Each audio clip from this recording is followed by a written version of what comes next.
Afternoon, thanks for joining us. Good afternoon, Devin. It's good to be here. Well, as we mark Africa Month, I suppose this improved trade regime is welcome. How far can it go in terms of improving a business or company like yours? Yeah. Well, if you look at the inter-Africa trade, it's at least in the container shipping world, our export, it only represents about 10% of our exports, which is a very, very small number. And it has been growing, but I see no reason why over time that number could not double and become 20% of South Africa's total exports. Yeah, I asked think that. if you look at if you look at the setup of the trade agreement, basically it's simplifying and making trade cheaper. As a result, there is tremendous more opportunity to get more cargo flowing from an inter-Africa perspective, and we clearly benefit from that. I was saying I asked that because I see Maersk has purchased 20,000 new containers. I mean, does that tell us that you are optimistic of trade this year to and from Africa as well as within? Well, absolutely. We're continuing to invest in containers because we are committed, well, within inter-Africa and globally as well, to continue offering a top service. But, beyond the containers, we've also introduced new direct inter-Africa products.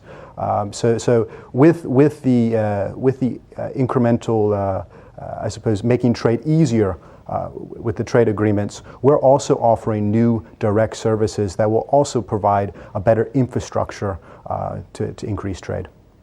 When it comes to our trade partners within Africa at the moment, I mean, what type of produce or commodity appears to hold the biggest promise for the year? Yeah. Well, if you look at inter-Africa trade is very different than trade, for example, with Asia. If we look at what we move to Asia, it's typically minerals, items that where there's not too much value add.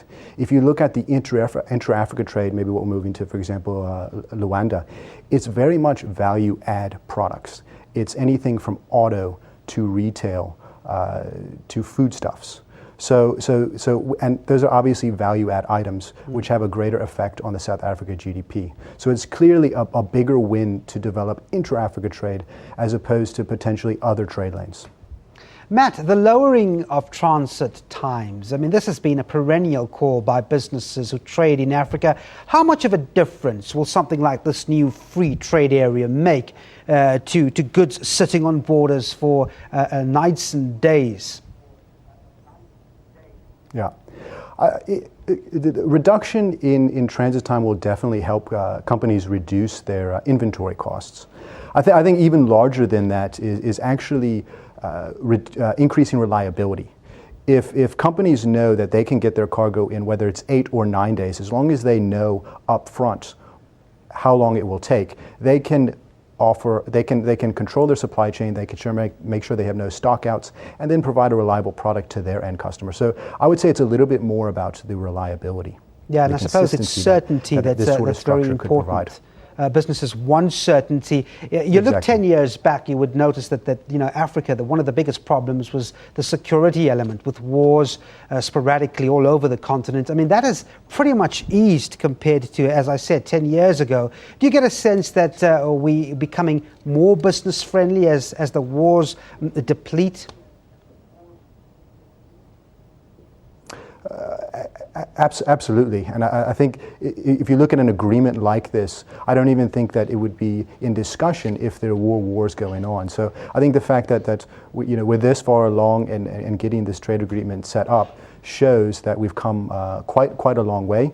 I suppose at the same time we still have a bit of a ways to go to get this solidified and also set up so it's governed and policed. All right, thanks very much indeed. That's Matthew Conroy, Trade Manager of the Maersk Group in Southern Africa. Thanks indeed for your time.